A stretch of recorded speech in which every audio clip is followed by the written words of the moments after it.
Hello everyone, this is your educator Mansi Gupta. Welcome to ready for study. आज हम class 10th की social science यानी कि एसएसटी की वर्कशीट करने जा रहे हैं। तो ये आपकी वर्कशीट नंबर 77 रहेगी और इसकी डेट है 1 फरवरी 2022। ठीक है, तो आपको पता है हम आपके हिस्ट्री की बुक का चैप्टर नंबर 3 पढ़ रहे हैं, नेशनलिज्म इन इंडिया। आज हम उसी को आगे कंटिन्यू करते हुए आज हम एक नए मूवमेंट की स्टार्टिंग करेंगे। अभी तक हमने नॉन कॉर्पोरेशन मूवमेंट पूरा पढ़ा है, अच्छे से कवर किया है ना। अब हम बात करेंगे आज से सिविल डिसओबे मूवमेंट की, ये क्या था और गांधी जी ने इसको क्यों स्टार्ट किया, और जब ये मूवमेंट स्टार्ट हुआ तो इसमें और क्या क्या चीज़ें हुई थी, आज हम इसके बारे में जानेंगे। ठीक है, तो Mahatma Gandhi found in a salt powerful symbol that could unite the nation. Mahatma Gandhi ने देखो इस मूवमेंट में क्या किया था ना, डांडी मार्च किया था, यानी कि नमक बनाया था डांडी में जाके। तो उन्होंने नमक क्यों बनाया, तो उसके पीछे रीज़न था कि नमक उनको एक पावरफुल सिंबल लग रहा था, क्योंकि ये अमीर हो या गरीब हो सभी इस्तेमाल करते थे। तो अगर वो नमक को लेकर अपना यानी कि सॉल्ट को अगर अपने मूवमेंट का सिंबल बनाएंगे तो उसमें अमीर और गरीब दोनों आ पाएंगे। तो वो यूनाइट करना चाहते थे पूरे नेशन को। ठीक है, on 31 January 1930 he sent a letter to viceroy Irwin starting 11 demanding. देखो उन्होंने ना स्टेट करी थी 11 डिमांड्स जो हैं अपने उस लेटर में लिखी थी। ठीक है, और वो फिर वायसराय इरविन को भेजा था। Some of these were of general interest, other were specified demand of different classes from industrialist to peasants. मतलब अलग अलग क्लासेस के लिए, पीजेंट्स के लिए, इंडस्ट्रियलिस्ट के लिए, सबके लिए डिमांड्स थी। उन 11 डिमांड में सबको लेकर डिमांड की गई थी। The most stirring of all was demand of abolition the salt tax. अब देखो जो अंग्रेज लोग थे वो नमक पे टैक्स लगा रहे थे, सॉल्ट पे टैक्स लगा रहे थे। तो गांधी जी कहते थे कि सॉल्ट टैक्स को बिल्कुल अबॉलिश कर दिया जाए, क्योंकि सॉल्ट सब लोग इस्तेमाल करते हैं, इस पर तुम क्या टैक्स ले रहे हो। Salt was something consume by the rich and poor people and if it was one of the most essential item of the food. खाने का बहुत ही इंपॉर्टेंट भाग है, क्योंकि अगर आपको नमक नहीं होगा तो सब कुछ उसके बिना सब कुछ फीका ही फीका है। The tax on salt and the government monopoly over its production Mahatma Gandhi declare revealed as the most oppressive face of British rule. वो कहते हैं कि ये जो आप लोग जो सॉल्ट पे टैक्स लगा रहे हैं ना, ये क्या है, ये ब्रिटिश रूल का सबसे गलत घिनौना चेहरा है कि वो हमारे साथ ऐसा कर रही है। ठीक है, अब महात्मा गांधी को भी ना चिढ़ होने लगी थी कि गवर्नमेंट हमारी कोई बात ही नहीं मानती है। Mahatma Gandhi letter was in a way in ultimatum if the demand were not fulfilled by 11 March, the letter stated the Congress would launch a civil disobey movement। यानी कि जो आपको वायसराय इरविन को गांधी जी ने लेटर भेजा था उसमें उन्होंने कहा था कि हमारी जो 11 की 11 डिमांड्स हैं जो हमने इस लेटर में स्टेट की हैं, if you will not fulfill those demand we will launch a movement, the movement known as civil disobey movement। ठीक है, Irwin was willing to negotiate। अब जो इरविन है वो क्या कहते हैं कि वो बातचीत करने में बिल्कुल इंटरेस्ट ही नहीं होते, वो अनविलिंग होते हैं। ठीक है, नेगोशिएट का मतलब होता है बातचीत करना। So Mahatma Gandhi started his famous salt march campaign by the 78 of his trusted volunteers. उन्होंने अपने 78 लोगों के साथ मिलकर एक मार्च स्टार्ट की। The march was about 240 miles from the Gandhi's ashram in Sabarmati to the Gujarat coast town of Dandi. ये दांडी जो है कहाँ पर है, गुजरात में एक जगह है साबरमती जहाँ पे गांधी जी का आश्रम है। ठीक है, उस आश्रम से 240 माइल दूर पे आपको दांडी मिल जाएगा, ये बिल्कुल कोस्टल एरिया है। ठीक है, तो यहाँ पर जगह गांधी जी ने नमक बनाया।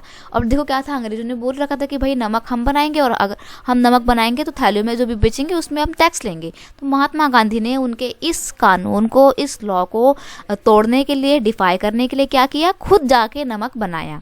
The volunteers walk for 24 days. अब देखो उनको 24 माइल का जो पूरा सफ़र था, कितना टाइम लगा उसको कवर करने में, 24 days, about 10 mile a day, मतलब डेली वो लोग 10 मील चलते थे। ठीक है, thousands came to hear Mahatma Gandhi wherever he stop. अब देखो इतनी लंबी यात्रा में जाएंगे तो बीच बीच में रुकेंगे भी तो है ना, ऑब्वियसली बात है, फिर रुक जाएंगे बंदा अगर थक गया है तो जहाँ पे भी फिर रुकते थे लोगों को स्पीच दिया करते थे कि आओ आओ हमारे साथ आप भी ज्वाइन करो, क्योंकि जितने ज़्यादा से ज़्यादा लोग आएंगे उतने हमारी बात इफेक्टिव बनेगी। तो जब भी गांधी जी कहीं पर रुक कर अपनी स्पीच देते थे तो बहुत सारे लोग जो है वो उनकी स्पीच सुनने के लिए आया करते थे।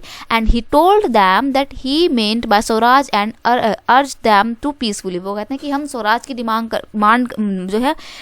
करते हैं। अर्ज का मतलब होता है मांग करना, और कहते हैं कि लेकिन हम पीसफुली वो डिमांड करते हैं। ये नहीं कि हम क्या कहते हैं अपने हथियार लेके ब्रिटिश गवर्नमेंट के ऊपर चले जाएंगे, नहीं, हमारे को पीसफुली करना है जो भी करना है।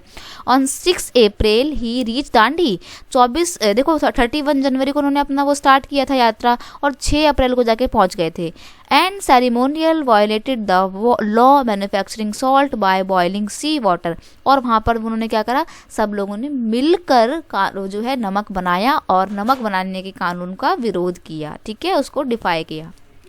अब हम बात करें अगर कि नॉन कॉर्पोरेशन मूवमेंट और सिविल डिसओबे मूवमेंट में डिफरेंस क्या थे, तो देखो इसको आप पढ़ना, आपको बहुत अच्छे से समझ में आ जाएगा। बाकी इसके ऊपर एक क्वेश्चन भी दिया हुआ है तो वो थोड़े मैं अलग तरीके से लेकर आई हूँ, आप उसको देखिए, वो थोड़ा ज़्यादा आसान रहेगा आपके लिए भी, ठीक है। तो देखो पहला क्वेश्चन तो ये है आपका, Mahatma Gandhi found in salt a powerful symbol that could unite the nation. Comment, मतलब महात्मा गांधी ने नमक को एक बहुत ही पावरफुल सिंबल बनाया जो पूरे देश को यूनाइट कर सकता था, एक कर सकता था। इस कथन के ऊपर, यानी कि ये जो एक स्टेटमेंट दी हुई है इसके ऊपर अपना कमेंट कीजिए। तो आपका क्या कमेंट रहेगा तो वो आपने बताना है। देखो मैंने क्या लिखा है, salt is consume by all section of the society by the rich and the poor alike. मतलब चाहे अमीर हो चाहे पुअर हो, both the people, all the society member use salt. It is one of the most essential item of food. ये खाने का बहुत इंपॉर्टेंट फूड है। Mahatma Gandhi declare that tax on salt and the government monopoly over its production was the most oppressive step taken by the British government. वो कहते थे कि British government ने जो सॉल्ट पर टैक्स लगाया है ना, ये बहुत ही ऑपरेसिव स्टेप है, मतलब हम भारतीयों को दबाने वाली स्टेप है ये तो गवर्नमेंट की। Mahatma Gandhi choose salt because all section of the society could identify with it. उन्होंने नमक का इस्तेमाल इसलिए किया क्योंकि सोसाइटी का हर एक पोर्शन जो है अपने आप को नमक से जोड़ता है, ठीक है। With it and everyone could be bought into a United struggle. और इसी के द्वारा, इस नमक को इस्तेमाल करके हम पूरे के पूरे कंट्री के लोगों को, सोसाइटी को, सबको क्या कर सकते हैं, यूनाइट कर सकते हैं, ऐसा महात्मा गांधी का मानना था। तो ये तो हमारा कॉमेंट था। अब देखो क्वेश्चन नंबर 2 जो था क्या बोल रहा था कि नॉन कॉर्पोरेशन मूवमेंट और सिविल डिसओबे मूवमेंट में क्या क्या डिफरेंसेस थे, आपने वो बताने हैं। तो देखो जब भी डिफरेंसेस की बात होती है तो हमेशा ना कोशिश कीजिए कि आप ऐसे टेबल बना के लिखें, क्योंकि ये थोड़ा ज़्यादा सा अच्छा लगता है, इसमें एनालाइज करना थोड़ा बहुत आसान होता है। तो देखो सबसे पहली बात, ये स्टार्ट कब हुआ था, ये जनवरी 1921 में स्टार्ट हुआ था। और ये कब हुआ था स्टार्ट, ये हुआ था 6 अप्रैल 1930 में, जब दांडी में जाकर उन्होंने नमक बनाया था, ठीक है। अब इसको गोल क्या था, the goal of non corporation movement was swaraj और self rule by the demanding domain status. यहाँ पे ध्यान सुनो, उन्होंने कहा था कि नॉन कॉर्पोरेशन मूवमेंट क्या था, नॉन कॉर्पोरेशन मूवमेंट जो है वो स्वराज की डिमांड करता था और सेल्फ रूल की डिमांड करता था, वो भी सिर्फ एक स्पेसिफिक डोमेन में, एक स्पेसिफिक एरिया में। वो कहता था नॉन कॉर्पोरेशन मूवमेंट के टाइम पे भारत के लोगों का क्या कहना था कि पूरे भारत में भले ब्रिटिश गवर्नमेंट राज करे, लेकिन कुछ स्पेसिफिक एरिया में वहाँ पे हमें खुद राज करना है, यानी कि डिमांडिंग डोमेन में हमारा खुद का सेल्फ रूल रहेगा। लेकिन ब्रिटिश गवर्नमेंट उसको भी नहीं मानती थी। अब भाई सिविल डिसओबे मूवमेंट में क्या होता है, the goal move from Swaraj to complete independence. उन्होंने बोला अब हमारे को पूर्ण स्वराज चाहिए, यानी कि पूरी की पूरी फ्रीडम चाहिए, अपनी कंट्री इंडिपेंडेंट चाहिए, हमारे को ब्रिटिश रूल बिल्कुल कतई बर्दाश्त नहीं होगा, ठीक है। तो थोड़े से अब इनकी जो डिमांड थी वो यहाँ पे आके बढ़ गई है, ओके। अब देखो large scale participation of the Muslims ने बहुत बड़े नंबर में पार्टिसिपेट किया था इसमें। क्यों? क्योंकि इसमें खिलाफत मूवमेंट शामिल था नॉन कॉर्पोरेशन में, है ना। गांधी जी ने नॉन कॉर्पोरेशन मूवमेंट और खिलाफत मूवमेंट दोनों को साथ में लॉन्च किया था ताकि हिंदू और मुस्लिम को यूनाइट किया जा सके। लेकिन सिविल डिसओबे में ऐसा नहीं था, यहाँ पे मुस्लिम्स की जो पार्टिसिपेशन थी वो थोड़ी लिमिटेड थी, ठीक है बच्चे। अब अगर हम बात करें वुमेन्स पार्टिसिपेशन वॉज लेस, यानी कि नॉन कॉर्पोरेशन मूवमेंट में जो वुमेन्स का पार्टिसिपेशन था वो कम था, लेकिन यहाँ पर वुमेन्स का पार्टिसिपेशन जो बहुत ज़्यादा था, बहुत बड़ी मात्रा में जो है वुमेन्स भी आती थी पार्टिसिपेट करने के लिए। और सिविल डिसओबे मूवमेंट के साथ आप पढ़ेंगे आगे की क्लासेस में, सीनियर लेवल पे आप पढ़ेंगे, देखेंगे कि जब ये मूवमेंट स्टार्ट होता है तो वुमेन्स क्या करती हैं, जो शराब वगैरह की दुकानें होती हैं ना, क्या बोलते हैं उनको, क्या बोलते हैं, ठेका जिनको वहाँ बोलते हैं, ठेका जिनको बोलते हैं आप लोग, वहाँ पर जब वुमेन्स ना धरना दिया करती थी कि हम लोग जो है यहाँ पे बिकने नहीं देंगे अब दारू वारू, क्योंकि ये जो दारू है इसको खरीद के हमारे आदमी वगैरह हमको मारते हैं, घर नहीं चलने देते हैं। तो देखो सिविल डिसोबे मूवमेंट में वुमेन्स ने इस तरीके से पार्टिसिपेट किया था, तो इसमें महिलाओं का पार्टिसिपेशन बहुत ज़्यादा था। अब अगर हम बात करें इसकी, तो ये विड्रॉल कर लेता गांधी जी ने चौरा चौरी के बाद, ठीक है। चौरा चौरा में इंसिडेंट हुआ था ना, 22 पुलिसकर्मी मारे गए थे, जला दिए गए थे इंडियंस के द्वारा, तो गांधी जी ने इस मूवमेंट को विड्रॉ कर लिया था। लेकिन जो आपका सिविल डिसोबे मूवमेंट था ये 2 फेज में चला था और काफ़ी लंबा ड्यूरेशन था इसका, ठीक है।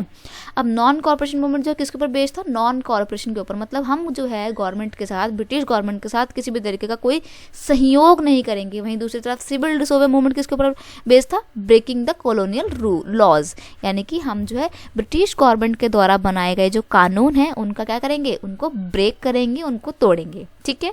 तो बस आपकी ये जो है ना बहुत ही सिंपल से कम वर्ड्स में और काफ़ी इफेक्टिव आंसर होता है ये बॉक्स बना के, टेबल बना के करना, ठीक है। तो कोशिश करिए कि जब भी आपसे डिफरेंसेस वाला क्वेश्चन पूछे तो आप ऐसे ही आंसर करें। क्वेश्चन काफ़ी इंपॉर्टेंट था, इसको अच्छे से लर्न भी कर लीजिएगा, ठीक है। तो बस बच्चे आज की जो हमारी वर्कशीट थी वो सिर्फ इतनी थी। आई होप आपको ये वीडियो बहुत अच्छा लगा होगा और काफ़ी नॉलेजेबल रहा भी होगा आपके लिए। तो अगर आपको ये वीडियो अच्छा लगता है इसे अपने दोस्तों के साथ शेयर कीजिए, वीडियो को लाइक कीजिए और कमेंट करके बताना वीडियो कैसा लगा। और अगर आप मेरे चैनल पर नए हो तो सब्सक्राइब करना मत भूलना। एक और बात मैं आपसे कहना चाहूँगी कि अब आप हमसे हमारे इंस्टाग्राम पेज पे भी जुड़ सकते हैं। मेरे इंस्टाग्राम पेज का नाम है रेडी फॉर स्टडी, तो जाइए मुझे वहाँ फॉलो कीजिए और कोई डाउट है तो आप मेरे से वहाँ पे पूछ सकते हैं, ठीक है। तो बस मिलते हैं नेक्स्ट वीडियो में, तब तक के लिए thank you so much, bye bye.